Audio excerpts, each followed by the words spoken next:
Hi, is this Daniel Lee? Yeah, I'm Daniel. How are you? Good, good. So what seems to be the problem today? My tooth hurts.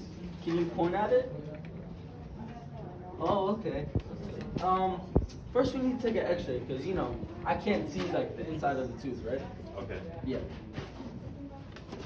This is the X-ray machine. Don't be scared of it. It's gonna make a little beep. Beep. Doctor, I have a question. Sure, Daniel. What's the question? How does an X-ray work? Okay, it's a good story. Basically, an X-ray uses radiation and the interaction between protons and matter to produce an image. Let's take a walk so I can explain it more. Okay, doctor.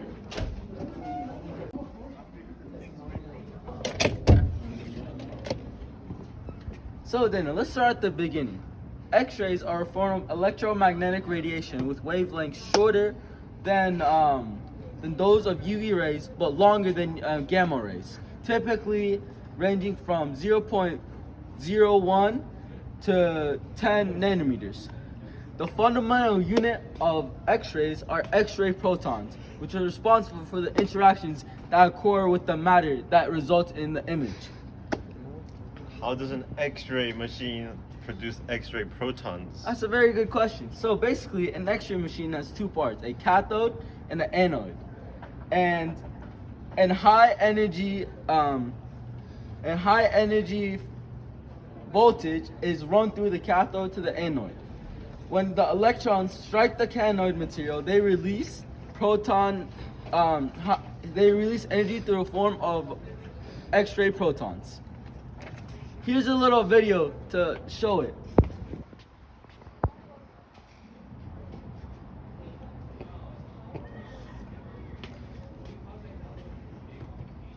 So how do X-ray protons enable X-ray imaging? Oh, that's another very good question. Good job. So, okay, firstly, it's important to know that the protons are high in energy. And the phenomenon that occurs when X-ray protons, the phenomenon that causes X-ray imaging is called the photoelectric effect. The photoelectric effect occurs when the proton absorbed by the atom causes a electron from the inner shell, so next to the nucleus, to be released. This phenomenon predominantly impacts elements with higher atomic numbers as they possess inner shell electrons that are tightly bound. Think of it like this. Imagine the protons are bodybuilders. They would go for weights that match their strength, right? That's why they affect elements with high atomic numbers, because the electrons in those atoms are very tightly bound. They're very strong. They're very heavy. That's why the protons affect those the most.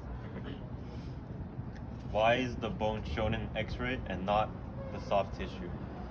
Because bones have more elements that have higher atomic numbers, such as calcium, than soft tissues. Bones have more high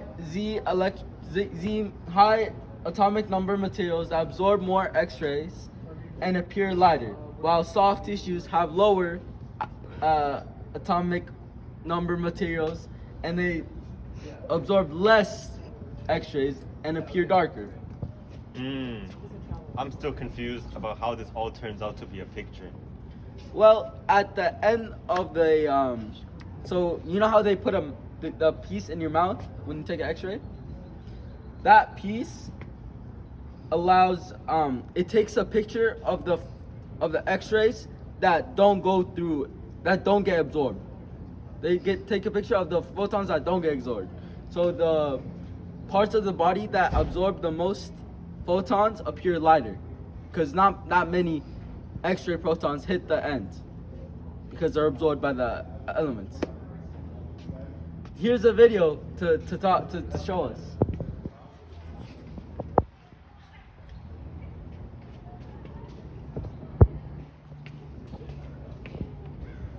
Oh, so parts of the body that absorb more X-ray protons cause the film to be lighter.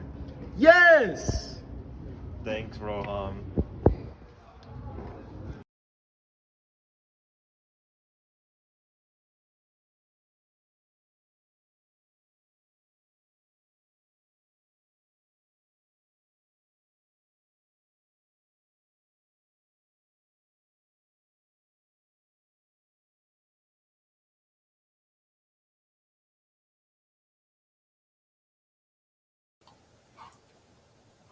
Goodbye.